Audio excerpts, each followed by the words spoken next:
Welcome to three and out. A pretty solid semifinal round of the college football playoffs, I'd say. And we're geared up for national championship. It's crazy. Getting to the end of the season, looking back on this season, it's flown by. But there's been a lot of good college football. So if you've been with us at any point before this, thank you for joining us for the entire season. We appreciate you. This is in its entirety, front to back. It's the podcast version. This is the last Boys Talking Ball of the 2024-2025 season. So we appreciate you being here, fellas. How we doing? Good. Yeah, doing good, man. It's crazy that this is the last one mid-season. I mean, it's been a hell of a ride, not just the college football season, but also just how this channel's done on all platforms, Oh yeah. especially that one. But topic for a different day. I mean, I don't know. We're not big enough on TikTok to really care. It's just the one that we do the best on. So Yeah. Stings a little bit.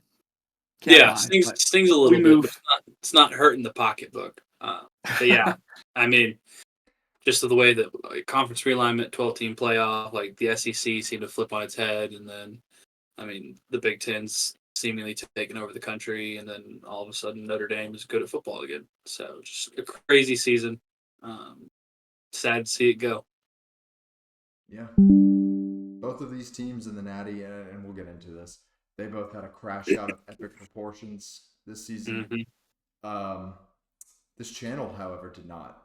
This has been a mainstay, Mm-hmm. for a couple years now, and it's been awesome. I've had a blast every football season doing this with you guys. So, yeah, I'm sad to see another season go, but it was a damn good one. Absolutely. It's a good way to put it. But moving straight on into it then. We're going to recap the semifinal games and then give you our preview and insight into the national championship. So we can start in the semifinals. In chronological order, I would believe would be Penn State first, correct? Yes. Yes. Penn State, Notre Dame. This one was a game, I made a TikTok on it, that was honestly, in my opinion, mostly controlled by Penn State. Yes. Throughout the majority of this game, they dominated on the ground, having one of the best running back tandems in the nation. And I think I just saw recently on Instagram or something that they're both coming back, Singleton and Katron Allen. Oh, so wow. That'll be a really good running back room next year. Obviously, very good this year. And they really did their thing. I just think, I don't know, man. This is kind of a weird one towards the end. Penn State, obviously, Drew Aller had that awful interception there at the end to kind of help steal their fate. Notre Dame playing good enough to stick around in it and then winning at the end, in my opinion, was kind of the feel of this game. But Penn State, I was very impressed for the most part throughout the game with their defensive front, their front seven. Abdul Carter played his ass off. And Notre Dame found a way to win it in the end, surprisingly. So, yeah. I mean, this was especially Penn State's defense. I mean, rather than had the 2 picks, he just seemed like he was off. And then shout out to, I had just had his name, Steve Angeli. Oh, yeah. Yeah. Like the backup quarterback, before halftime. Yeah, got that some was points. Huge. Those were their first points of the game. Yeah, first points of the game. So yeah, I mean, it was crazy. Like I was talking about some of the the coordinator battles in this matchup, because you got Al Golden on one side, defensive coordinator for Notre Dame, and just taking on not Tom Allen. Tom Allen was the defensive coordinator. What is the offensive coordinator of Penn State's name? Whatever. Move on. Don't know ball. Don't know ball. Whatever his name is. Yeah, whatever your name is. Yeah, I mean, for Notre Dame to put up 24 points in the second half, really just a lot of great adjustments by Marcus Freeman and the boys. And yeah, just to find a way to win, even though Riley Leonard's not having his best day through the air, I think that's the mark of a complete team. And that'll be very interesting, not trying to look ahead too far, but I think their next opponent, Riley Leonard's going to have to play very clean. But this Possibly. game, in this situation, they were able to play well enough as a team, take care of business. Now, I don't really understand the clock management down there towards the end. I didn't love it. I don't know why I don't know. Like, you had all 3 timeouts. I don't know. Whatever. I don't know. Like, this It's game was also frustrating to see stuff like that as a Falcons is, fan. man. Yeah. And Yeah. reading Morris, it kind of Yeah. kicks up some residual feelings. Yeah. Hey, Especially These with bad a lot of clock people get it management. wrong. A lot of people get yeah, it a wrong. lot of people get it wrong. And the ones that get it right get paid handsomely. So, Yeah. Mm-hmm. I mean, hey, dude, when you get in that many reps on NCAA, and just how to manage the clock, everybody's an armchair quarterback. that's true. But yeah, I mean, at the end of the day, it really came down to the crucial mistake made by Drew Aller. Yeah. I mean, legitimately had the opportunity served to him on a golden platter to go win the game, and the one time they needed him to push the ball down the field, he can't do it. I saw a quote from him. I think he was saying on the interception he threw, he was trying to dirt it at his feet. So I guess maybe he wasn't confident in the throw and he was trying to put it in the ground in front of him. It was like a 20-yard threw it pass. directly to the defender. Yeah. No, I know. It was kind of weird. But I don't know, man. We've on this channel have talked a lot about Drew Aller in the past. I think this season definitely overall, looking at Penn State with Drew Aller, has been a step forward. For the most part, not saying that the bar wasn't pretty low when he first came in. He just really, to me, wasn't someone they could lean on to win them any kind of games this season. Yeah.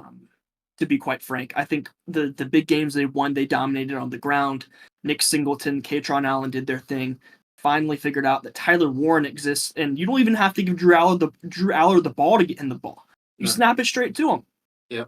Right. So I mean, Penn State needs a game manager at this point, to be quite honest with you, and I don't think Drew Aller is even that. At the current moment, he's had flashes, but this roster is loaded. I mean, next to Ohio State, they have a lot of talent. Their defense is playing the best football they played all season. So they played well enough to win this game, but they made mistakes down the stretch. I mean, we're just in a different era of college football right now. Like, I feel like Drew Aller would have been a great quarterback back in 2012. The days of the Aaron Murrays and the AJ McCarrons, where 75% of the time you're handing the ball off. Most of what you got to do is make sure everybody's lined up correctly, and you get everybody in the right place, make sure the protection's correct, and then after you run the ball 7 times, then you hit your number one wide receiver on a 65-yard post route. But I don't know. I just don't know if Aller has the line presence and the command of the game that those guys had. But I think that the best parallel that I can draw for Aller right now is very Will Levis-esque. No disrespect to either one of those guys, but I mean, listen, when Will Levis was at Kentucky, they had a great defense and a really good running back, and they were able to win some games. And I don't know. I just think that if Drew Aller continues on this trajectory with the bad decision making in crunch time, that could become even more so true. So I'm just tired of pretending he's a great quarterback. Yeah, I know this is a tangent, but I don't know why Will Levis was so highly rated out of college. He's got the intangibles. I never saw it. It's the man. He's still shit. Yeah. I mean, well, and that's the thing. That's the thing. I think that when Drew Aller comes out of this, they're going to look at the fact that he's 6'3" or however tall he is. Oh yeah, he's got the measurables. He's got the high football even though he didn't IQ. do shit. I'll say something about that. Josh Allen has absolutely ruined draft evals for guys like Drew Aller, Will Levis. Like, they're going to be drafted so highly, and I think J.J. McCarthy falls into this too. They're going to be drafted so highly just based on upside. Not everybody's Josh Allen. That's valid. Yeah. That's a great point, actually. But I don't know. If you're a franchise like the Browns, right? Can you really afford to draft a guy on upside? No. I don't know. Hmm. Says the Falcons fan. Yeah, that's true. Yeah. This But Penn Like State team 27-year-old rookie, but really does remind me, and y'all are gonna hate me for saying this. They've got that 2017 Georgia archetype going for them. Like I'm comparing Aller to comparing Drew Fromm, Aller to Jake Fromm. freshman Jake Fromm though. mm, All he had to do was manage games. He didn't really win us many games that year with his arm. didn't have to. Two stud running backs, Sony Michel, Nick Yeah. Chubb, Katron Allen, Nick Singleton. And we didn't have a Tyler Warren type on that team. I mean, Isaac Nauta was a 5-star, but He's a blocker. yeah. And then I mean, good defense, good yeah, secondary on that Georgia team. yeah. No, I don't hate that, actually. I mean, No. because both teams fell short. Yeah. I mean, if you put that Georgia team in a 12-team playoff format, probably get bounced the same time this Penn State team did. It's just like you said, Brandon, it's, the current era of college football. What has worked in the past does not work today. And I'm curious to see how this Penn State team comes back, because bringing back Allen, Singleton, Aller, Tyler Warren's going to the league. Your he better security, be. your security getting blanket's paid. on. Yeah. Yeah. What are you going to do? Yeah. And your That's defensive tough. coordinator. That's true. Yeah. I think that's enough about Penn State. What do we? Yeah, I was about to say. Yeah, I we're kind of dwelling on them a little kick the bit. shit out of Penn. So anyway, Notre Dame, very good football team.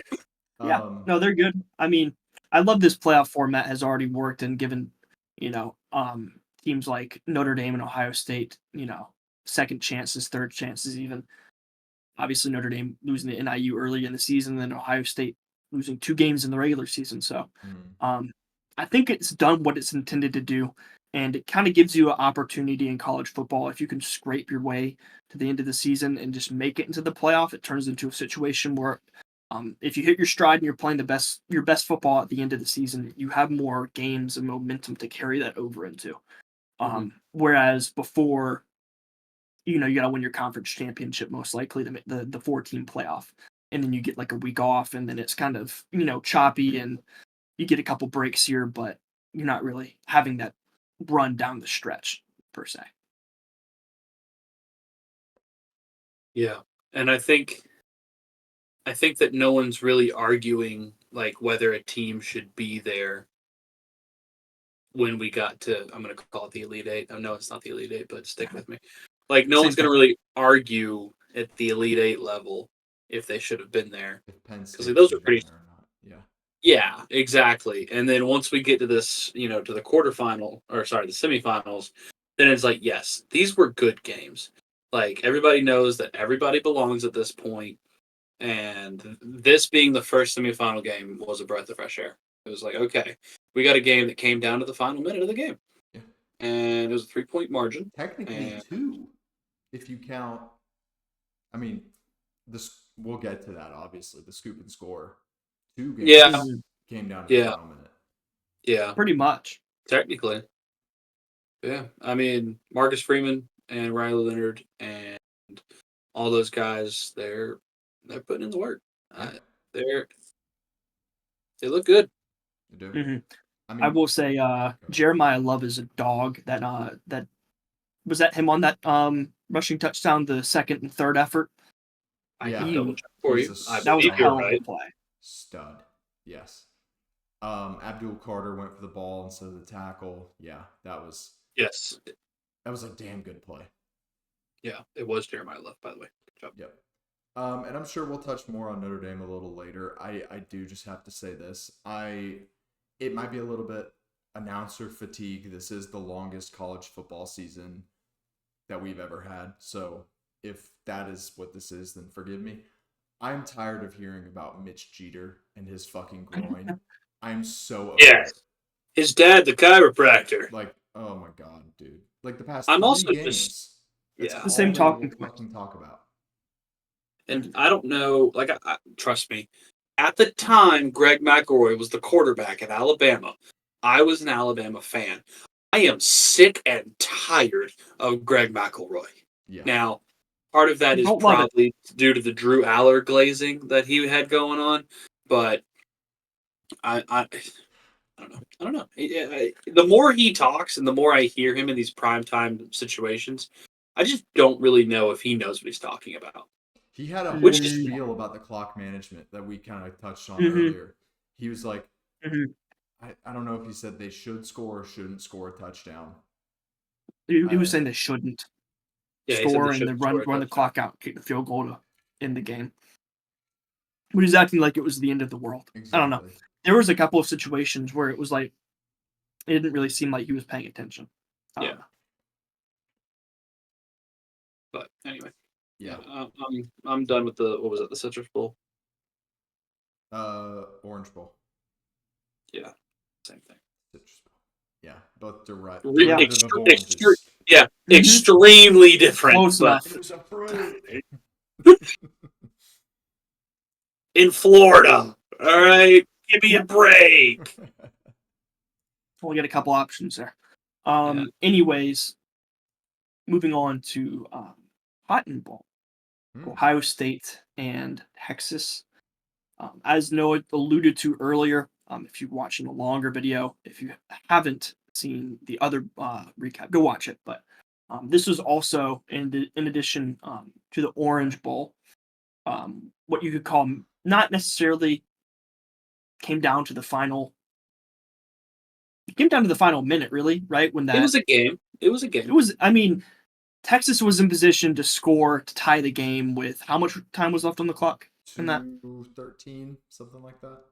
So less than 3 minutes to scoop and score. So this was, I mean, these two games obviously were semifinal games, so they should have been good games, and they were. So at least there was that kind of the first round really where there was no blowouts or runaways.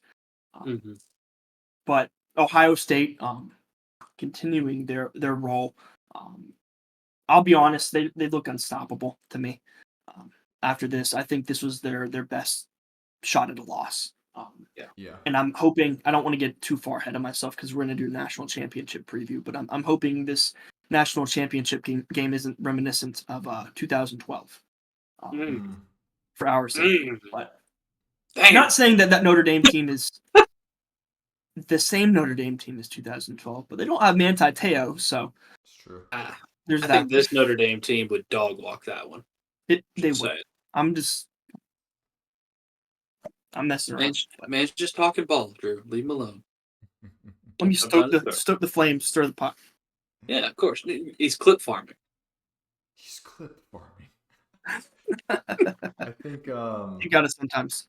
Yep. In this game, the last 2 minutes of the second quarter was kind of a microcosm. I think Texas did the one thing they couldn't do. They let Travion Henderson score from 75 yards out. That is inexcusable. You score a touchdown on, I think that touchdown was a real wheel route.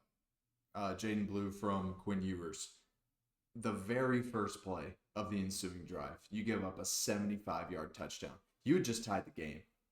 That was his lone reception, by the way. Oh my gosh. It was a backbreaker. It was a backbreaker, really. I mean, yeah. They marched on the field to take the lead, and they're just deflated immediately. Yep. That it changed the outlook of the game. Because, I mean, you did tie it up in the third quarter, but even if you hold to a field goal in that drive, like that's still like okay. I mean, we're only down 3 going into halftime. Yeah. Just my biggest qualm with this game is that it was actually held 22 miles away from the Cotton Bowl. I don't know. It's not important. I know that like that's old man shake stick at sky. But I saw multiple TikToks and like videos about how like this is a college football game. It should be played in a college football atmosphere.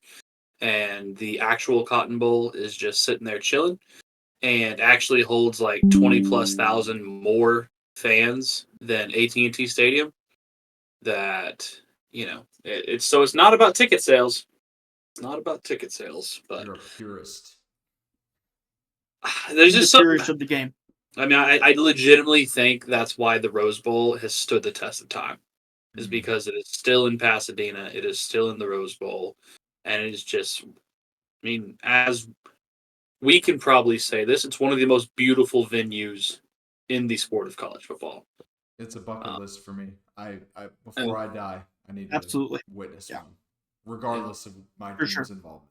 Yeah, I mean, it could literally be Oregon and Ohio State. I don't care. Like, so. It's just, But I agree yeah. with that. I agree.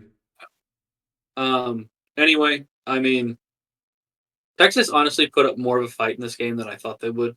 I thought this would have been a 3-possession game going into the fourth quarter. So shout out to them for hanging around just enough. Game plans seem to be working through the first half, until, like Noah mentioned, had that backbreaker Yeah. to Henderson. I was about to mention, like, hey, whoever did the film breakdown did a good job because they looked unstoppable against Oregon. Yeah, dude. Mm-hmm. I mean, against Tennessee and Oregon, both offenses. I'm pretty sure that Ohio State had 28 points damn near in the first quarter against Oregon, and at least by halftime against Tennessee, or at least it felt like it. That seems close to the truth. 34 points in the first half against Oregon. Damn. That's insane. And they held Ohio State's offense to 21 points. Yeah.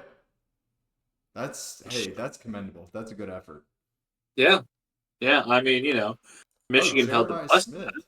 Jeremiah Smith had 1 reception for 4 yards. I'm pretty sure. Wow. 3 yards. Sorry. Yeah, 3 yards. I actually made a video saying Jeremiah Smith was going to tear him up, but hey. I mean, they did their job. I mean, that man is a decoy. Hey, man, the Trent Thor pointer, Jade Barron, hats off.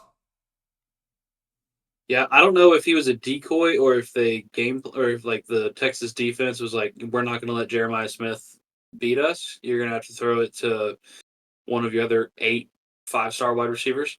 Or Travion Henderson. Or Travion. Yeah, forgot to cover the running back. But hey, Jeremiah Smith only got the ball once. Carnell Tate actually led the team. Hang the banner. Yeah, Carnell Tate had 87 yards on 7 receptions. Like, he was... They have so many guys. They're so deep. He was Will Howard's number 1 target, and it wasn't even close. Yep. I'll be honest with you. I don't know if I don't know ball. I've never heard of Carnell Tate until today. Is he a transfer? Hold on, let me look. He's a sophomore. I heard the name a couple of times, but I'm not super familiar. He's a sophomore from Chicago. He has 1 100-plus yard receiving game in his career. Or, sorry, of this season. Let me check last year. And... one of his career. There you go. Last year, he did not have a 100-yard game. So, nice. I don't blame you. I mean, he has 698 yards and 4 touchdowns on the season. Like, behind Ibuka and Smith, like, I mean, he's going to get lost in the sauce. Yeah, he's getting the scraps, but hey, he stepped up. I mean, you have guys in that room that can go off on a win. If other guys are covered up, like Jeremiah Smith or Egbuka. That's just a testament to how they recruit the position. It's absolutely years. It's been a pipeline. Yeah. And I mean, on the other side of the ball, Quinn Ewers did not play terrible. Honestly, like, I don't think he's had a terrible game the whole season. No, his presence was really good. I was very. He hasn't had a terrible game. I just think his he needs to have better. He's not winning them games by himself. I think his worst game was definitely the first Georgia game, but like by far, not really his fault. Kind of, like. No, his offensive line didn't do him any favors. No, Georgia's front 7 had a lot of success in that game. In both games, really. But I mean, he had 200. He had 283 yards and 2 touchdowns. I mean, he threw a pick, but like, I don't know. When you're down like that to the hottest team in the country, you got to rely on the man to get the ball downfield. So, Yeah. What do you make of the rumors of him coming back and Arch? I don't know. I've seen one of them. If Ewers decides to come back, there have been rumors there's not a place for Ewers in Austin next year. There might not be. There might quite not frank. be. Genuinely, they're ready for the future. If you're Sark, I don't see how you promise Ewers a place. No, if he I don't think wants to come back. I don't think you can, just because, like, I I mean, don't think it'd be 2 years fair. of Arch on the bench. Yeah, well, because you got to think about it, right? If Ewers comes back, it's like, okay, maximum, we get you for another year. Like, that doesn't really help us as a team. We go to Arch now, we get him for 3 years max. So, like, yeah, day one, there might be some speed bumps. However, he's going to get better. And, I mean, he literally has a quarterback academy named after his last name. Like, the kid knows how to play quarterback. It's just getting the live reps, which he's shown that he can do to a point. Yeah. And have success. But he just needs to get in those big time situations. So I think, like, yeah, it might be like a hey kid, really appreciate what you've Time done to for move us. But hey, as a program, we've got to move on. I'm not going to tell anybody that you were like cut or whatever, but you want to enter the transfer portal, go ahead. I'm not going to bitch about it. You want to declare for the draft? Yeah. Exactly. Pull a Carson back. Pull a Carson back. Miami's Exactly. kicking Because themselves, man. If Oh, Ewers yeah. enters the portal. Yeah. Because if I'm like, I'll be honest. If I was Kirby Smart, but hey, listen, Carson. Really appreciate what you're doing with the program. Kind of held us over with Stetson leaving, and really thought we were going to take that next step. Didn't happen this season. It's okay. We're going to move on. We're going to move on. And I think, like, that's the position that some of these coaches that have, especially quarterback rooms that are this deep, like, the Georgias and the Texases, and probably the Ohio States of the world. I don't know who Will Howard's backup is off the top of my head, but I'm sure he's another 5-star that's just sitting there chilling. Let's check it out. Yeah. My thing with Ewers is that, I don't know, man. I don't think if he were to come back, I don't know how much realistically he could improve his draft stock. Yeah. I get it with Carson Beck in the season that he had. Yeah. I think it's a smart move, honestly, even as a Georgia fan. Going and getting paid $4 million more than your rookie contract to play 1 year of football. And I mean, I don't know who posted it, but it was like a comparison graphic for quarterbacks in the NFL. And it was like ceiling and floor. And they were saying his ceiling was Daniel Jones and his floor was Will Levis. And they said that he saw that and he took his ass back to college. But all that to say, I don't know how much Quinn Ewers has left to prove for his draft stock realistically. So, I mean, if he declared tomorrow, worst case scenario, he's the 4th quarterback taken. I'd have him right after probably Sanders. Shador. Because I'm thinking, like, Cam Ward. hypothetically, I'm thinking, Sanders and Ward are ahead of him. And then I gave myself a little extra cushion by putting him at 4 because I couldn't think of a third, but I didn't want to say 3 and look like an I was going to idiot. say, I'm trying to think of guys here. Yeah. Riley Leonard. I mean, hey now, good ball player, great college quarterback.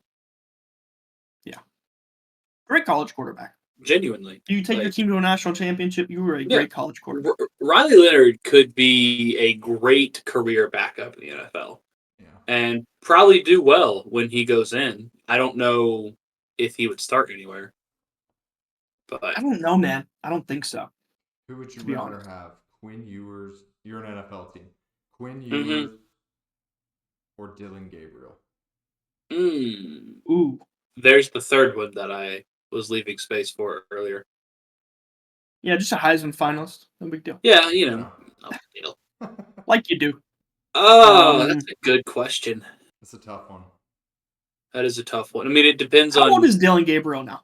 That man's got to be like 24. I mean, he's been to UCF, 25. Oklahoma, and now Oregon, so He's got to be he's getting up there. there. He's like 23, 25. Dylan Gabriel is 24. His birthday is December 28th, 2000. And Quinn Ewers is 21. Oh, you take So, Quinn. Easy. yeah, I would take Quinn, Quinn and then immediately. I would also be okay with him being a backup for a couple of years because he's only 21. That's fair. I don't think Quinn is a bad quarterback. No, absolutely not. By He's any not means. a bad quarterback. I think he lacks maybe Mobility. some of the big shot plays. Yeah, I mean his arm is good.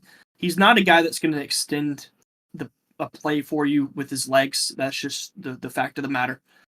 Which I mean, with the trend that the NFL is moving towards, that's kind of maybe not the best thing. Nowadays, I feel like you almost have to be at least a little mobile. Mm-hmm. He can run when he absolutely has to. Yeah, I mean, if you're smart about it and you have good pocket awareness and presence, Yeah. and you have a good offensive play caller, awareness. yeah, I think and in a the good right offensive play situation, caller, he could flourish. I think so. I think it would need to be, he would need to be put in a good position, and it would need to be kind of tailored to his needs. But obviously, he's still one of the better quarterbacks in this upcoming draft. 3, 4, whether you put him above or below Dylan Gabriel. Mm-hmm. So,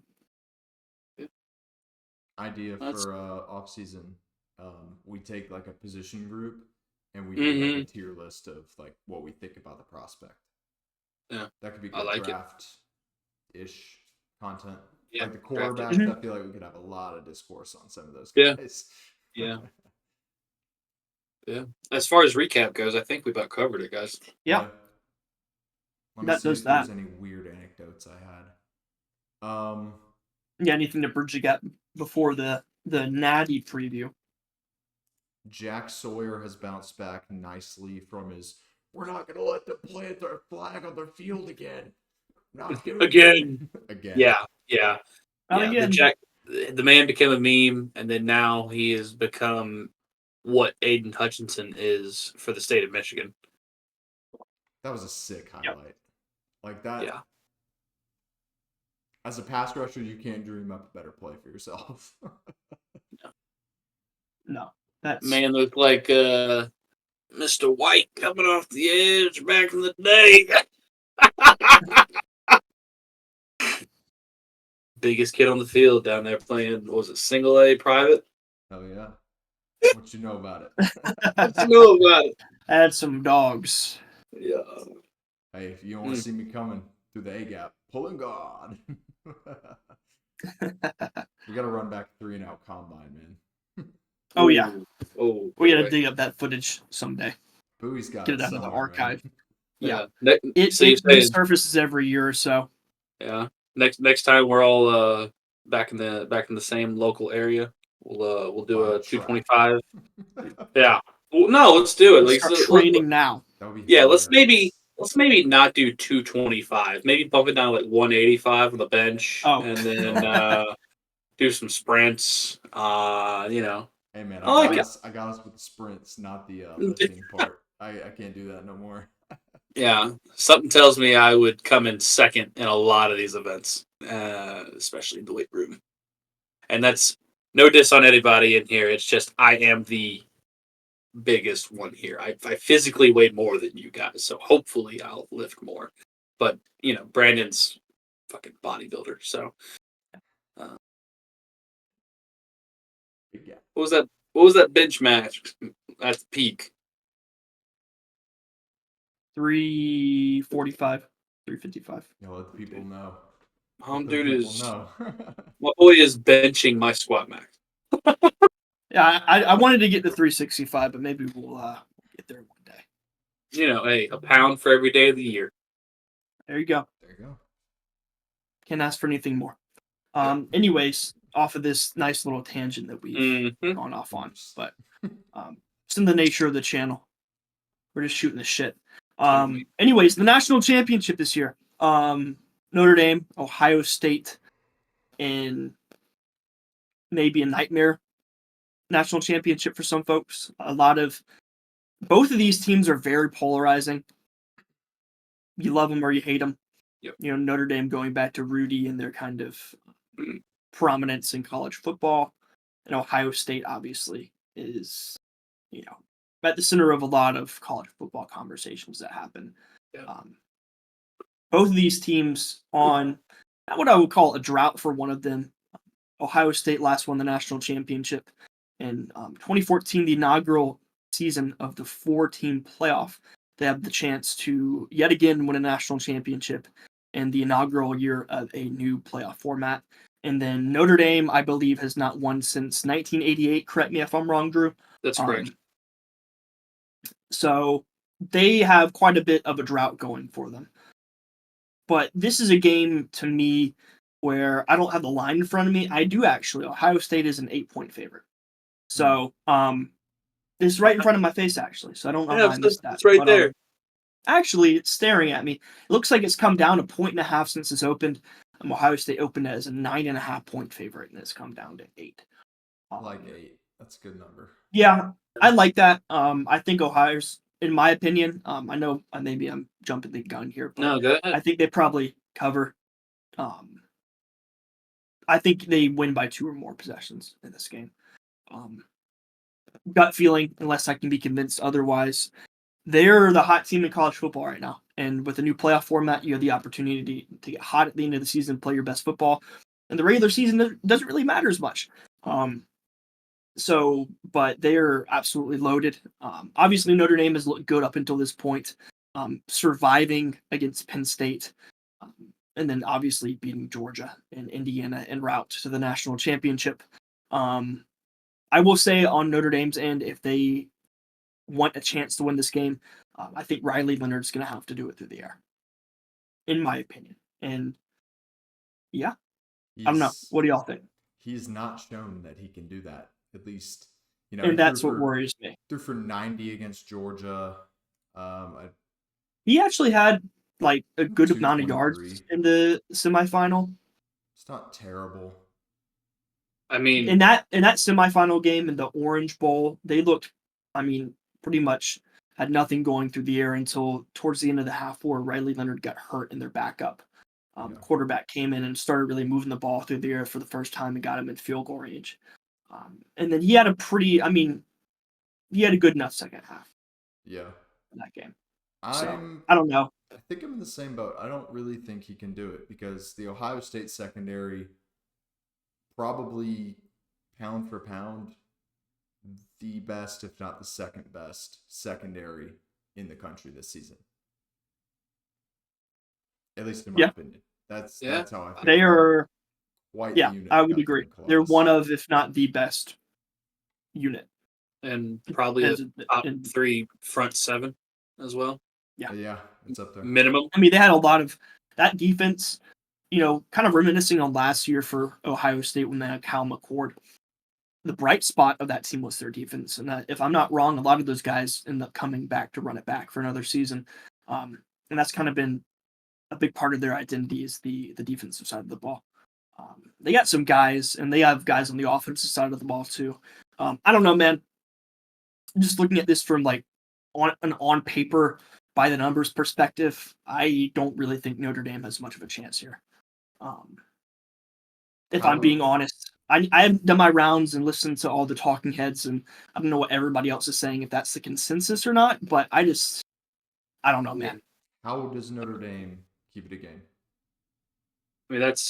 That's Ohio State's average margin of victory in the playoffs. Yeah. Ooh. 19. How does Notre Dame win? How do they, you're saying you don't believe? How do they do it? They're going to have to do the upset formula we've seen all season. You shorten the game, you possess the ball, you have success on the ground. Riley Leonard's going to have to run his ass off. He's going to have to have like a Haynes King-esque performance against Georgia to win this game. I'm serious. He's going to have to put on a show. Obviously, Jeremiah Love is a very good running back, but Ohio State has a fantastic front seven. They'll load the box. they had to play a perfect game. I don't think they can really afford to turn the ball over much at all. They probably had to force a turnover somewhere in there, shorten the game, run the clock, possess the ball. So how uneven are we talking here? Are we talking like Alabama Vanderbilt? Are we talking USC? I'm not saying they're blowing them out of A&M? the water. I just think they're going to lose by a couple of touchdowns at least. Okay, I'm just trying to see, in my opinion. Because I'm just thinking about like the upset formula, which has been cause a turnover and hold on to the ball and keep it out of, in this case, Jalen Milroe's hands when you're Vanderbilt, and then when you're Florida and Ole Miss, like DJ Lagway have the game of your life, and Jackson Dart pisses it down his leg. So like, I don't know. I was just clarifying which upset formula you were discussing. Okay. Yeah, kind of like a Alabama Vanderbilt-esque. They're going to need a big play. They're going to need a turnover. They're going to need to play good defense and possess the ball. And keep it out of Will Howard's hands. We have seen Notre Dame have the capability to bleed the clock when they want to. Yeah. I mean, they iced that Sugar Bowl like it was nobody's business. They did. I'll give you that. So frustrating. That pissed me off.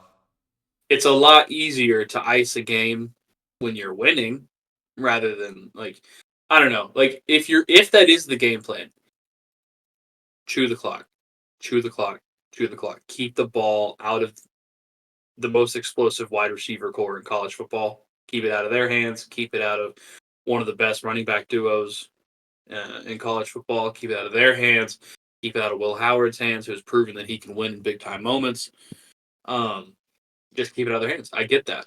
But like that also takes patience. Like you can't freak out if you're down 10-0. You need to stick to the game plan. Because if you're down 10-0 and there's 6.5 minutes left in the second quarter, you have got to bleed the clock. You can't go out throwing and risk a turnover, though. No, you've got to bleed the clock. And if you're Notre Dame, defer, obviously. Yeah. Because hopefully, if you're down 10 midway through the second quarter, bleed the clock, go get you a touchdown or a field goal, and then come out, do the exact same thing in the third quarter. Boom, all of a sudden it's a tie game, roughly. It's a one-possession game going into the fourth quarter, and then that is when you can actually play football. I think that's the formula. Just kind of, like the boxing reference has been made over and over. Just kind of get to the final round, then it's real. Yes. Then it's on. Yes. Get to the fourth quarter. Okay. Mm-hmm. Yeah. Get to the fourth quarter because, you are running into the hottest team in college football, who is also the most athletic team in college football, who is also, love him or hate him in his, postseason record and big time game record, but he is one of the best coaches in college football and has been since 2016 when he took the reins over. Like the man has 19, something like that, because he coached in that COVID natty against Bama. We're talking about Ryan Day, right? Yes, talking about Ryan Day. So either way, he just now got to double-digit losses as the head ball coach over at Ohio State. Like, if you can hold on and make them start to feel the noose, it's like, oh shit, we're not winning by 21 points going into the fourth quarter. Are we really about to blow this?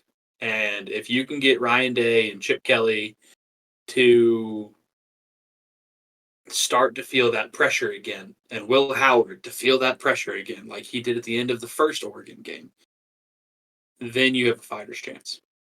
And I do not mean to discredit what Notre Dame has done to this point. They have been arguably the most, not complimentary football team of the playoff, but just when Riley Leonard's having a bad day, it's when the defense steps up. When the defense is having a bad day, that's when the offense just ignites. But listen, the odds are stacked against you. I am personally rooting for Notre Dame, just because I hate Ohio State. But I just think Ohio State smells blood in the water. For stretches of that Notre Dame Penn State game, it just looked like, with the turnovers, obviously, it looked like nobody wanted to win that game. It just felt sloppy, disorganized on both sides. So if Notre Dame can go out, focused, execute the game plan, but just be able to run the ball, get stops on defense, get off the field on third down, then I agree. Let's play ball. You got a fighter's chance. But they need to put forth a better effort than they did in that semifinal. Yep, absolutely. Yeah, I mean, if they can do what they did against Georgia, then by all means, this is. Have a kickoff return touchdown, and have a strip sack fumble that that ends up in a touchdown. Yeah, 17 points in a combined 2 minutes of game time is pretty good. Yes, it was pretty efficient. Way to swing the momentum. So yes, they need something like that. Honestly, they're gonna have to have a break, because on paper this is a game that Ohio State should win. Yep. I don't really think there's any way of getting around that, but people said that about them all this season, all last season. Obviously, they came out, kind of shit the bed against Michigan.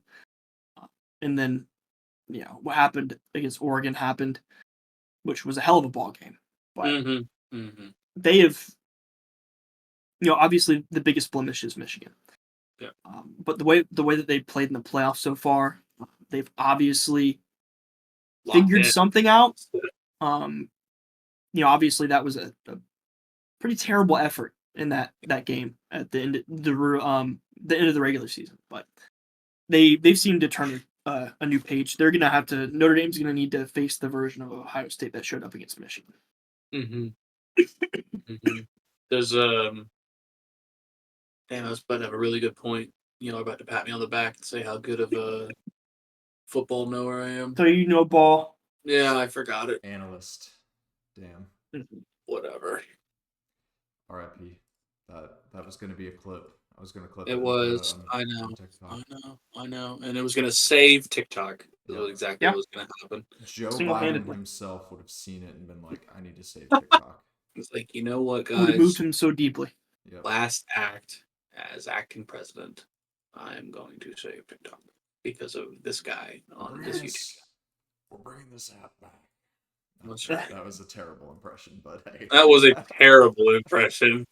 Anyway, okay. So with the line, more about football here. With the line being 8, I don't think any of us are going to argue whether or not Ohio State's going to win, because it all seems to be the side we're leaning. Is Ohio State going to cover? Yes. I don't want them to, but I think they will. I need some parity. All right. I can't always be the guy who's like, I don't know, Jim. Yeah, Drew, feel free to play devil's advocate here. I don't want to play devil's advocate because I feel like Ohio State's going to win by at least 10 points. I mean, I don't know, man. Going into the national championship, that's not the best thing to be thinking, but I just don't know. I need a good argument for me. Yeah. I need one because I'm not really compelled by anything. Yeah. Right. Also, seeing as how it doesn't seem like we have anything more to add on the national championship, I actually didn't hate the semifinals on a Thursday and a Friday. Yeah, that's fair. I hate the principle of it, but the actual viewing experience was not bad. That's a good point. Yeah, I mean, it kind of feels like Thursday night football. And then you have Friday. So it's better than a Monday, which is the national championship being played on. So at least you're almost, going into work the next day. It's Friday, last work day of the week. Like, how lit it'd be? Do you know how lit it'd be if the Natty was this Friday? I'd love that. That'd be awesome because you have the Natty on Friday, and then I'm pretty sure you've got a divisional game or 2 on Saturday, and then another divisional game or 2 on Sunday. Like, that would be another great weekend of football. Mm-hmm. But no, yeah, we gotta wait till. But we can't have nice things. It would make a little too much sense for them to do that. Yeah. Anyways, I think we're all calling it Ohio State. I mean, if you are here and you're a Notre Dame fan or someone who thinks Notre Dame will win this game, would really love to hear what you have to say. And defend yourself. To be on your side so bad. I do. I would like to be. I just can't find a good reason to make myself. So if there's anybody that has anything to say about that, let us know what you think. We're here for debate and anything that you want to talk about. But fellas, do you have anything else to add before we take it home? Thanks for the support lately on YouTube. It's been absolutely Mhm. killer. Mm-hmm. Yeah, gonna start honing in on some community building stuff, Discord, stuff like that. Kind of Yeah. try to involve the viewership in some content this off season. So excited about Yeah. that. Stay tuned. Yeah. And we did, baby steps. We reached our unofficial goal by the Natty. Our goal was 750 subs by national championship night, and we are currently sitting at 755. Yeah, I mean, as anybody who's hung around the channel for a while knows that like 1,000 is like our big goal, but you gotta have, like I said, increments, and Mm-hmm. it's not all about the subs. I mean, we would do this even if nobody was watching. So, but yeah, we really appreciate you guys. Just to echo what Noah said, and it'll be interesting to see what happens when a certain app is no longer on our phones anymore. But Yeah, if anybody's here from TikTok, be sure to subscribe, stick around, or yeah, it's gone forever. yeah. I know Yeah. we've had a lot of success over there too. So if anybody's here from that, we appreciate you. And feel free to stick around for even more content on YouTube and the same content on YouTube as TikTok on it's Shorts. shorts, right? There you YouTube go. shorts. Yep. So it's Yep. the same. We post the same stuff as we do on TikTok on shorts, and then even more in our long form content. So I'm sure if you are coming over from there and you like what you saw, you would um, continue to like it because it's the same thing and more. So Yeah. um, yeah, we would like Drew said, we would do this if nobody was watching, but however, it is a hell of a lot more fun with all of you watching. And everybody that's contributed over this past season. It's been our best season yet. Been at this for at least a few years now, so it's really rewarding and cool to see the growth and the engagement. If anybody's engaged with our content on any of our platforms, we appreciate it in any manner. Mm-hmm. Y'all are why we do this, and the level of dopamine that I get from this is probably a little unhealthy. But that's why I do it, is because this is something that started because we love college football and we would get together and talk about stuff like this anyway. So we thought we might as well, share it and have people to talk about it with more. But like Noah said, going into the off season, we're going to do some community building, maybe a Discord, stuff like that.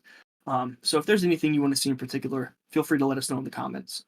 We're open to ideas for anything, and we're really excited to get into the off season. We have a lot of cool stuff. If you haven't been with us on the off season before, it's a little bit of a different pace, obviously, with not the game's not going on, but I'm sure you'll still love it. We have a lot coming that we're really excited about. But yeah, if you're watching in the long form, we appreciate you, or the shorter cut up video. No matter how you got here, thank you for watching, and we'll see you in the next one.